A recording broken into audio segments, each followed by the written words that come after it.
Warning: electrical shock hazard. Disconnect power before servicing. Replace all parts and panels before operating. Failure to do so can result in death or electrical shock. Now with the freezer door off the appliance, we're going to go ahead and remove the door gasket starting in the corner, and we're just going to start using some force, and we're going to peel up. We're going to continue to pull up along the edge. Now that we have the old gasket removed and most of the silicone came out, we're going to put it to the side, and we're going to do one final inspection in the door channel, the gasket channel. Make sure that there's no debris or any leftover silicone. I can see a few little pieces that we're going to go ahead and we're going to scrape out. Then we'll use a shop vac or maybe a chip brush, clean it out, make sure it's nice and clean, apply some silicone, and put the new gasket in. We're just going to go ahead and take our screwdriver and just scrape it right off, and this one came out really easily. Just as one last final step before the silicone goes down, I'm going to go ahead and shop vac it out, make sure all the dust and debris is out before we proceed. We just vacuumed out the channel, so we're going to take a clean rag or a tack cloth, and we're going to wipe it out. A little bit of isopropyl or rubbing alcohol might be good just to clean off any oil or film.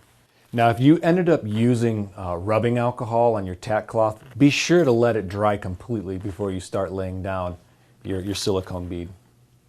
We're going to use the silicone supplied in the kit to lay down a bead right in the bottom of this channel, about the width of the channel, 3/16, a 1/4 inch.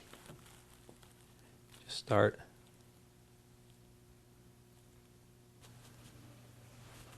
I've removed the gasket from the box. I'm just going to take my rag or tack cloth, and I'm just going to clean off the gasket where it inserts into the channel. I'm just going to start from the corner.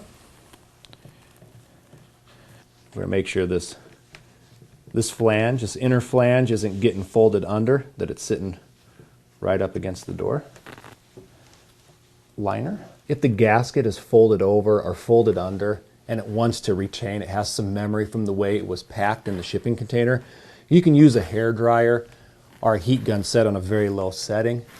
Kind of work that soft again, lay it out, take a piece of ice cube, rub it over it, and it'll shrink it right down and into position.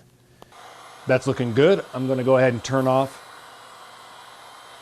the heat gun and then use some ice to cool it down and kind of lock it into shape.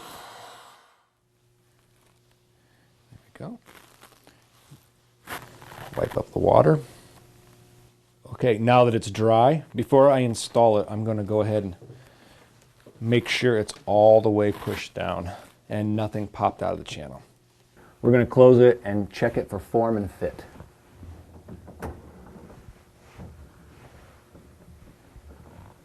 And there we go. We can see that the magnetic seal is pushed up against the mullion. I'll go ahead and do that a couple times. Perfect.